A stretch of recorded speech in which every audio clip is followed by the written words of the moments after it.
বাইরে প্রচুর হাওকা হইতেছে, শেখ হাসিনাকে সাকিব আল হাসান বার্থডে উইশ করছে।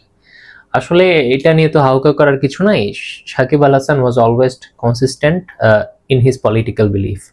সে শেখ হাসিনাকে সাপোর্ট করে, whatever Sheikh Hasina did, গণহত্যা বলেন, ইন্ডিয়ার কাছে দেশ বেঁচে দেওয়ার কথা বলেন, সবকিছু সে আসলে সাপোর্ট করে এবং সেই জিনিসটাকে সে পাবলিকলি বলতে আসলে লজ্জা পায় না, লজ্জিত না সেই ব্যাপারে। এই ব্যাপারকে সে প্রকাশ্যে সাপোর্ট করে, এই ব্যাপার থেকে সে সরেও আসে নাই, লুকানোরও চেষ্টা করে না, এবং তার এই অনেস্টিকে I really do respect.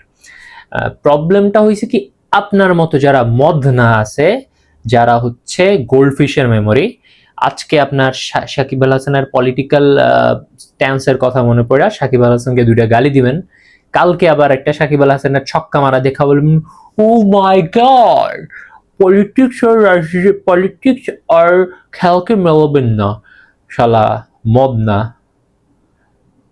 Politics আর খেলাকে মেলাবেন না। এনিওয়েজ, আসলে মাথা গরম হলে উল্টাপাল্টা কথা বলে ফেলি, আপনাকে বলি নাই, এক্স্যাক্টলি যারা এমন করে তাদেরকে বলছি। সো নিজের উপর নিয়েন না।